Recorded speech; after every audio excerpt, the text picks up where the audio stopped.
সুধী দর্শক, আমাদের এখনকার পরিবেশনা মাননীয় প্রধানমন্ত্রী শেখ হাসিনার জন্মদিন উপলক্ষে বিশেষ আলোচনা অনুষ্ঠান।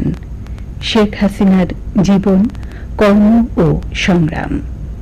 অনুষ্ঠানটি প্রযোজনা করেছেন মোহাম্মদ শাহজালাল সর্দার।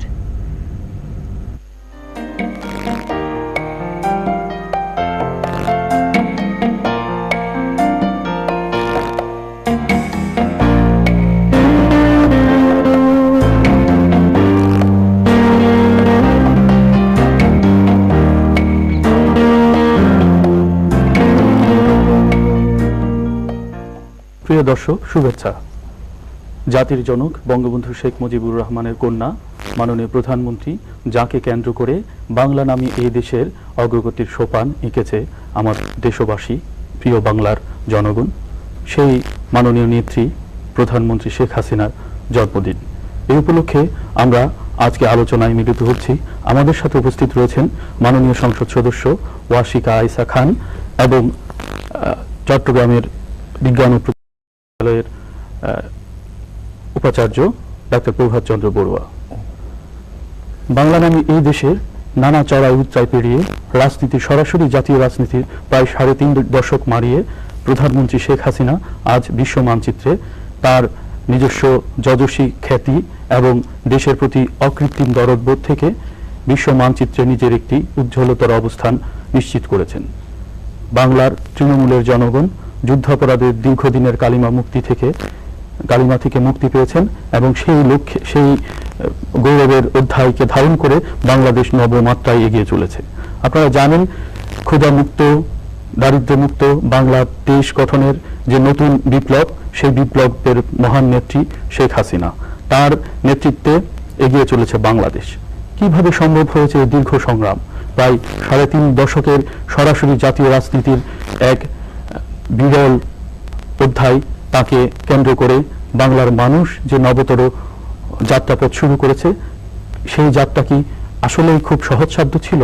এরকম প্রশ্নবোধক আলোচনায় আমরা আজকে সমবেত হয়েছি।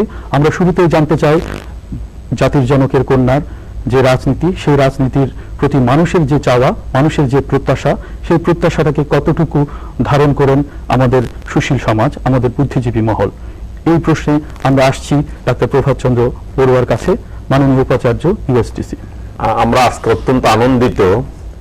আমরা এমন একজন নেত্রী বা বিশ্ব রাষ্ট্রনায়ক সম্পর্কে কথা বলছি, যিনি অতি সম্প্রতি জাতিসংঘের ৭১তম সাধারণ অধিবেশনে তিনি একটি বীর জাতি, যার নিজস্ব ভাষা আছে, বিশাল ভৌগোলিক সীমারেখা, সার্বভৌমত্ব এবং স্বাধীন জাতি হিসেবে ইতিমধ্যে বিশ্বের বিভিন্ন সংস্থা, বিশেষ করে জাতিসংঘের বিশ্ব যে পরিবেশ সম্মেলন এবং বিশ্ব স্বাস্থ্য সংস্থা এবং আরো অন্যান্য বিশ্বের সেরা কতগুলো বিশ্ববিদ্যালয় থেকে তার কর্ম, তার মেধা, তার শ্রম এবং দারিদ্র্য বিমোচন, যেটা আপনি বলেছেন, রিয়াশেপ, জনগণের ক্ষমতায়ন, বিশেষ করে নারীর ক্ষমতায়ন, গণতন্ত্র প্রতিষ্ঠার জন্য তৃণমূল পর্যায় থেকে শুরু করে আন্তর্জাতিক পর্যায় পর্যন্ত মানুষের মানবতা এবং মানুষের স্বাধিকার আন্দোলনের জন্য এবং পরিবেশ সংরক্ষণের জন্য, এবং যে একটা স্বাধীন ২০২১ সালের মধ্যে আমরা যে মধ্যমে পৌঁছে যাচ্ছি, এটা একটা বিশাল অর্জন। এই অর্জনের জন্য আজকে আমি প্রথমেই স্মরণ করতে চাই স্বাধীনতার যিনি জাতির পিতা, আমাদের সর্বকালের সর্বশ্রেষ্ঠ মহাপুরুষ বঙ্গবন্ধু শেখ মুজিবুর রহমান। তার যেটা আদর্শ ছিল, তার যেটা সংগ্রাম, এই দেশের তিনি গ্রামে জন্মগ্রহণ করেছেন। আমাদের আজকের মাননীয় প্রধানমন্ত্রী, যার জন্মদিন আমরা উদযাপন করতে যাচ্ছি আড়ম্বরভাবে, তিনিও মধুমতি নদীর তীরে, নদীটি অবশ্য ভাঙন ধরেছে, তিনি সেই একটা বইতে লিখেছেন, টোকাই কেন, বইটা লিখেছেন ৯০ সালে। সেই বইতে তিনি লিখেছেন তার গ্রামের ছবি, সাধারণ মানুষের ছবি, নিপীড়িত একটা মহিলার ছবি, নির্যাতিত মহিলার ছবি। এইভাবে দেখা গেছে গণতন্ত্র সংরক্ষণ, গণতন্ত্র প্রতিষ্ঠার জন্য আমি অবাক হয়েছি জেনে শুনে। আজকে আমি একজন পেশাজীবী হিসেবে যে প্রশ্নটা আপনি করেছেন, আজকে এই মুহূর্তে বাংলাদেশে ১০০টা মেডিকেল কলেজ এবং একটা বিশ্ববিদ্যালয়।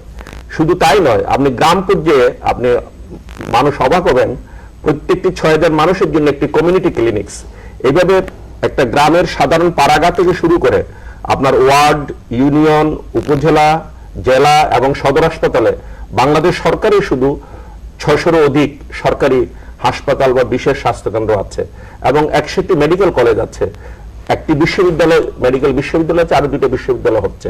এবং তৎমধ্যে শুধু অ্যালোপ্যাথি নয়, যেটা প্রাচীন আমল থেকে আয়ুর্বেদী, হোমিওপ্যাথি, ইউনানি, এগুলো তিনি মনে করেন যে কিছু কিছু মানুষের জন্য, এমনকি আমেরিকাতেও হোমিওপ্যাথি আয়ুর্বেদী আছে, সেটার জন্য তিনি মেডিকেল কলেজগুলোকে পুনঃপ্রতিষ্ঠিত করেছেন এবং গ্রামে, উপজেলায় এবং জেলায় পর্যায়ক্রমে কিছু কিছু এখন আয়ুর্বেদ এবং হোমিওপ্যাথি চিকিৎসক নিয়োগ করেছেন এবং বিশেষায়িত হাসপাতালের মাধ্যমে, বিশেষ করে বার্ন ইউনিট আমরা চট্টগ্রাম বিটিভিতে কথা বলছি, আপনি দেখেছেন গতকালও চীন সরকার। সুতরাং আজকে আমার ভাবতে খুব ভালো লাগে, তিনি শুধু প্রতীচ্যে নয়, প্রাচ্যেও অত্যন্ত মর্যাদা সম্পন্ন। কিছুদিন আগেও তিনি জাপানে মানে পৃথিবীর শ্রেষ্ঠ 6-7 জন বিশ্ব নেতৃবৃন্দের সাথে কথা বলেছেন। এখনো তিনি যেখানে গিয়েছেন সেখানে আমার ভাবতে খুব ভালো লাগে, তিনি সেখানে আমার প্রতিবেশী দেশ, যেখানে বিরাট একটা আমাদের সমস্যা আছে, রোহিঙ্গা সমস্যা, সেই সমস্যাটা নিয়ে অং সান সুকির সাথে কথা বলেছেন। তিনি এশিয়ান লিডারের সাথে কথা বলেছেন, জাপানের প্রধানমন্ত্রীর সাথে কথা বলবেন, তিনি মার্কিন মানে রাষ্ট্রের প্রেসিডেন্টের সাথে মানে আনুষ্ঠানিক এবং সামাজিক এবং সাংস্কৃতিক অনুষ্ঠানও, অর্থাৎ বৈশ্বিক যে রাজনীতি, সেই রাজনীতিতে অত্যন্ত প্রভাব রাখছেন বিশ্বের কয়েকজন সেরা রাজনীতিবিদের মধ্যে তার প্রজ্ঞা দিয়ে, তার মেধা দিয়ে, তার কর্ম দিয়ে এবং তার দূরদর্শী চিন্তা, বাংলাদেশকে কোন সময়ে, কোন সালে কোথায় নিয়ে যেতে হবে সেই পরিকল্পনাটা আগে করা হতো 3 বছর 5 বছর পরিকল্পনা, কিন্তু শেখ হাসিনার ডিজিটাল বাংলাদেশের পরিকল্পনাটা একটা বিশাল, এটা মানে আপনার 5 বছর। আমরা সেই প্রসঙ্গে একটু পরেই আসছি। আমরা মাননীয় সংসদ সদস্য আসিকা আয়েশা খান, আপনার কাছে জানতে চাই, মাননীয় প্রধানমন্ত্রীর সেই টুঙ্গিপাড়া গাঁয়ের একজন কৃতি সন্তান, তার দীর্ঘ যে স্কুল পড়ুয়া একজন ছাত্রী থেকে শুরু করে পরবর্তীতে ইডেন কলেজ, তারপর ঢাকা বিশ্ববিদ্যালয়, তারপর 81 থেকে সরাসরি যে জাতীয় রাজনীতি, প্রায় 3.5 দশকের যে জাতীয় রাজনীতি, এর দীর্ঘ একজন মহিলা, একজন গৌরবান্বিত একজন নারী, একজন কৃতি সন্তান এদেশের, তার এই দীর্ঘ যে রাজনৈতিক পরিক্রমা, সেটিকে আপনি কিভাবে দেখছেন? খুব প্রচলিত একটি কোটেশন আছে, if your actions inspire others to dream more, learn more, do more and become more, you are a leader. মাননীয় প্রধানমন্ত্রী কিন্তু সেই অর্থে একজন প্রকৃত লিডার, এবং সেটা কিন্তু শুরু হয়েছে উনি তো তার পিতার সান্নিধ্যে, পিতা থেকে অনেক কিছু শিখেছেন আমাদের জাতির জনকের কাছে। জাতির জনকের কন্যা হিসেবে ওনার তো আসলে রাজনৈতিক শিক্ষা কোনো তুলনা হয় না। উনি তো ইডেন কলেজে উনি রাজনীতি করতেন, আপনারা জানেন উনি ভিপি হয়েছিলেন। পরবর্তীতে ওনার বিবাহের পরে উনি সংসার জীবনে প্রবেশ করলেন। 1975 নৃশংস হত্যাকাণ্ডের পরে কিভাবে উনি পুরো পরিবারকে হারিয়ে ফেললেন এবং একমাত্র বোনকে ছাড়া। নেত্রী যখন দেশে ফিরলেন, তাকে যখন আনা হলো দেশে নেতা কর্মীদের অনুরোধেই, কারণ দলকে বাঁচিয়ে রাখার জন্য, দলকে ধরে রাখার জন্য, বাংলাদেশের জন্য, গণতন্ত্রের জন্য নেত্রী ফেরত আসাটা জরুরি ছিল। চিন্তা করে দেখুন, তখন তার বয়স কিন্তু 32 হবে হয়তো, এবং তার সন্তানরা কিন্তু যথেষ্ট ছোট। 32 বছরের একজন মা সন্তানদের ফেলে দেশের ডাকে, জনগণের ডাকে উনি কিন্তু চলে এসেছেন। এটা কিন্তু অত্যন্ত কঠিন কাজ, সেটা কিন্তু সহজ না। দেশের প্রতি ভালোবাসা প্রথমেই সেটাতে প্রমাণিত হয়, এবং তারপরে পথ তো সহজ ছিল না।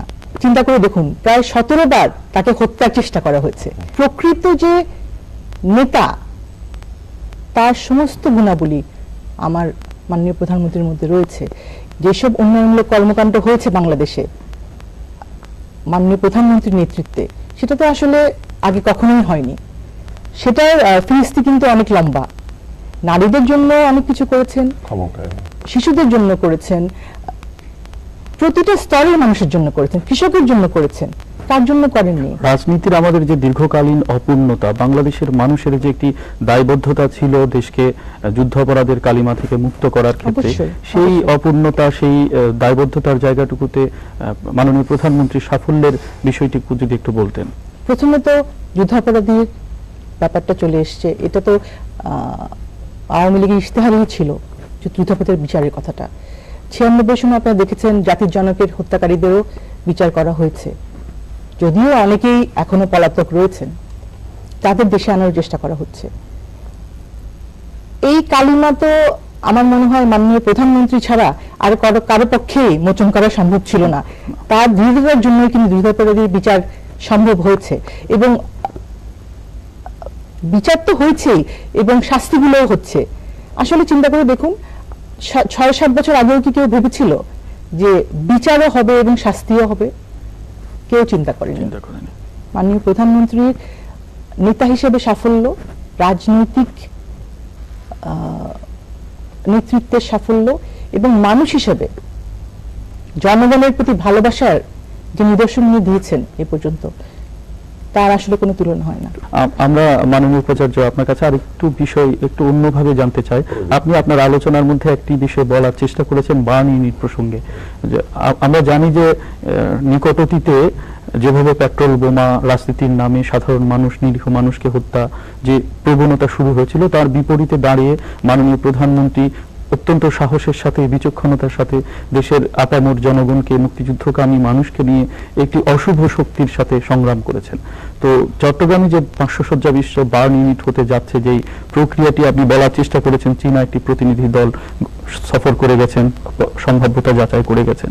এই যে মানুষ হত্যার যে উৎসব, সেই উৎসবের বিরুদ্ধে দাঁড়িয়ে 1971-এর যে অশুভ শক্তি, সেই অশুভ শক্তির মতো একটি নব্য অশুভ শক্তিকে মোকাবেলা করার যে সংগ্রাম মাননীয় প্রধানমন্ত্রী শুরু করেছেন, এবং যখন একটি রাজনৈতিক শক্তি সাধারণ মানুষকে হত্যার উৎসব করছেন, তখন সাধারণ মানুষের কাছে সর্বোচ্চ চিকিৎসা সেবা পৌঁছে দেওয়ার জন্য মাননীয় প্রধানমন্ত্রী যে ভিশন, সেই ভিশনের আলোকে যদি একজন চিকিৎসক হিসেবে আপনি বলতেন। আমাদের এই বিচক্ষণ দূরদর্শী সম্পন্ন প্রধানমন্ত্রী, যিনি, যার পিতাকে আমরা তখন ছাত্র দেখেছি, তিনিও প্ল্যানিং কমিশনের চেয়ারম্যান ছিলেন।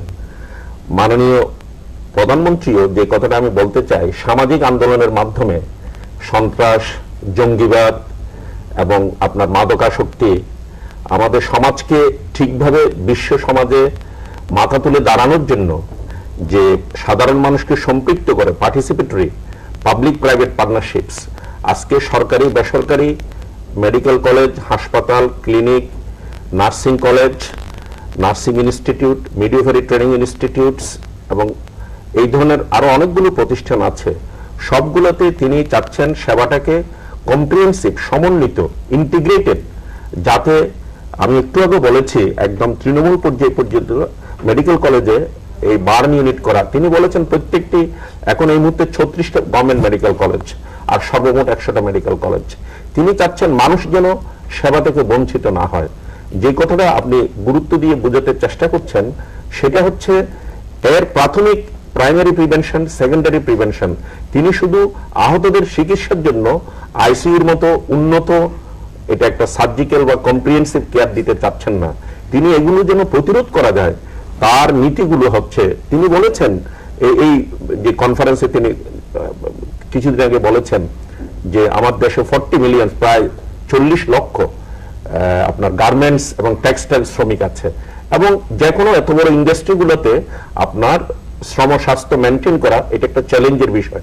কিছু কিছু মানুষ এখানে দুর্ঘটনার শিকার হয়, সেগুলো না হওয়ার জন্য তিনি যে প্রাথমিক ব্যবস্থা, কিছু নীতিমালা এবং কিছু এডুকেশন, ট্রিপলি যেটা বলা হয় enforcement of the law, educations এবং কিছু engineering safety measures, occupational ergonomics, এগুলো সবকিছু সম্পর্কে তিনি যখন যে কাজটা করেন, তিনি কায়বাক্য মনে অত্যন্ত মেধার সাথে, দূরদর্শিতার সাথে সবার কথাগুলো খুব মন দিয়ে শোনেন।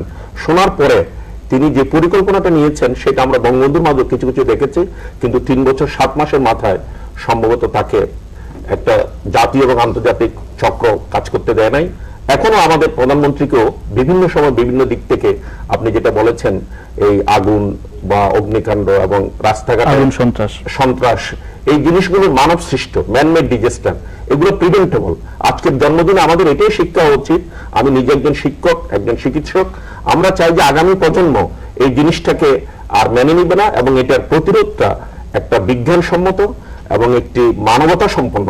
আমাদের শেখ হাসিনার যে আন্তর্জাতিক কতগুলো বিশ্ববিদ্যালয় পুরস্কার পেয়েছে, আপনার ডান্ডি বিশ্ববিদ্যালয় থেকে, মানে ব্রাসেলস থেকে, জাপানি বিশ্ববিদ্যালয় থেকে, পার্শ্ববর্তী বিশ্বভারতী বিশ্ববিদ্যালয় থেকে এবং জাতিসংঘের, আমি একটু আগে বলেছি, তিনি যে সকল সংস্থাগুলো থেকে আন্তর্জাতিক প্রায় নোবেল প্রাইজ নাই পরিবেশের উপরে, দি চ্যাম্পিয়ন অফ দি আর্থ, এটা নোবেল প্রাইজের প্রায় সমকক্ষ।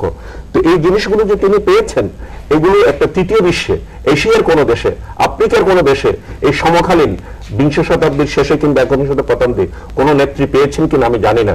এগুলো দুর্লভ সম্মান, তারা তথ্যভিত্তিক। এবং এই প্রসঙ্গে আপনি যদি আমাকে, আমি জানি না সময় আছে কিনা, এখানে মাননীয় সজীব ওয়াজেদ যিনি তথ্য উপদেষ্টা, তার কথা একটুখানি বলতে হবে। আমি 3-4 দিন আগেই দেখেছি তিনি আইসিটি ডেভেলপমেন্ট অ্যাওয়ার্ড যেটা পেয়েছেন একটা আমেরিকান বিশ্ববিদ্যালয় এবং আন্তর্জাতিক সংস্থা থেকে, এটা তো অত্যন্ত সময়োপযোগী। আমার বাড়ি বাঁশখালী, আমি যার সাথে আজকে কথা বলার সৌভাগ্য অর্জন করেছি, তার পিতা মরহুম আতার রহমান খান কায়সার, তিনি কুতুবদিয়া, বাঁশখালী এবং আনোয়ারা 3 থানার মাননীয় মানে ইয়ে ছিলেন, সংসদ সদস্য, জাতীয় পরিষদের সাংসদ ছিলেন। তাকে আমরা দেখেছি পাঞ্জাবি পায়জামা পরা। তো তিনি আমরা তখন ছাত্র। যে কথাটা বলতে চাচ্ছি, তাদের যে সংগ্রাম, ত্যাগ এবং 30 লক্ষ শহীদ এবং 3 লক্ষ মানুষের সম্ভ্রম, সেটাকে শেখ হাসিনা আগেই বলে দিয়েছে কয়েক বছর আগে যে আমি ডিজিটাল বাংলাদেশ করতে চাই। সজীব ওয়াজেদ জয়, যিনি আমাদের মাননীয় প্রধানমন্ত্রী তথ্য বিষয়ক আইটি বিষয়ক উপদেষ্টা, মাননীয় প্রধানমন্ত্রী তার পদক গ্রহণ অনুষ্ঠানে, অ্যাওয়ার্ড গ্রহণ অনুষ্ঠানে একটি কথা বলেছেন যেটি নতুন প্রজন্মের জন্য অত্যন্ত প্রেরণাদায়ক। তিনি জয়কে, তার পুত্রকে তার শিক্ষক হিসেবে অভিধা করেছেন এবং যেটি আমাদের নতুন প্রজন্মের জন্য অনেক বেশি প্রেরণাদায়ক। আপনার কাছে আর একটু পরে আসছি। আমি যদি মাননীয় সংসদ সদস্য আপনার কাছে একটু অন্য আঙ্গিক থেকে জানতে চাই, আপনি একজন নারী সংসদ সদস্য, আপনি জাতীয় সংসদে কাজ করছেন, তৃণমূলের খবরাখবর আপনার কাছে অত্যন্ত ভালোভাবেই আমরা জানি। সাধারণ মানুষের ভাগ্য উন্নয়নের ক্ষেত্রে মাননীয় প্রধানমন্ত্রী যেরকম দুস্থ ভাতা, মহিলাদের কর্মসংস্থান এবং বীরাঙ্গনাদের সম্মান, মুক্তিযোদ্ধাদের ভাতা দেওয়া, এইসব সামাজিক রাজনৈতিক কর্মসূচিগুলো আপনার এলাকায় বা সমগ্র দেশে কি রকম ইতিবাচক প্রভাব ফেলছে, যেটি আমরা শ্রদ্ধার সাথে নিঃসন্দেহে মাননীয় প্রধানমন্ত্রীর দীর্ঘকালীন যে বর্ণাঢ্য কর্মজীবন, সেখানে আমরা অত্যন্ত তাৎপর্যপূর্ণ ভাবে পাই। আপনি যদি একটু বলতেন। অবশ্যই আমাদের দেশের সামাজিক নিরাপত্তা বলয় কিন্তু অনেক দেশের জন্যই একটি মডেল স্বরূপ। যখনই আমরা কোনো কনফারেন্সে যাই, সামাজিক নিরাপত্তা বলয়ের কথা যখন বলি, কত কি পরিমাণ ভাতা দেওয়া হচ্ছে, সেটা প্রতিবন্ধী ভাতাও আছে, বিধবা ভাতাও আছে, স্বামী পরিত্যক্ত মহিলাদের জন্য ভাতা আছে। এমনকি এখন তো প্রাইমারি স্কুলের যারা ছাত্রছাত্রী যাচ্ছে তাদের মাতাদেরকেও ভাতা দেওয়া হয়, হ্যাঁ, উৎসাহ দেওয়ার জন্য, যাতে ড্রপ আউট রেটটা কম হয়। এবং এরকম অনেক ভাতার প্রচলন হয়েছে যেগুলো আগে, বয়স্ক ভাতা, সেটা তো বলতেই হবে। যদি বলি নারীর ক্ষমতায়নের কথা, আসলে সেই শিক্ষার শুরু থেকে আমাদের যে এখন ইউনিভার্সাল, আমাদের যে প্রাইমারি লেভেলে যে আমরা প্যারিটি অর্জন করেছি, ছেলে মেয়ে সমপরিমাণ পড়ছে। আসলে এখন দেখা যায় অনেক ক্ষেত্রে মেয়েরা বেশি পড়ছে। হ্যাঁ, মেয়েদের এটা কিভাবে সম্ভব হয়েছে? কারণ মেয়েদের শিক্ষাটাকে অবৈতনিক করা দেওয়া হয়েছে এবং সেটা এসএসসি পর্যন্ত, এবং চিন্তা করা হচ্ছে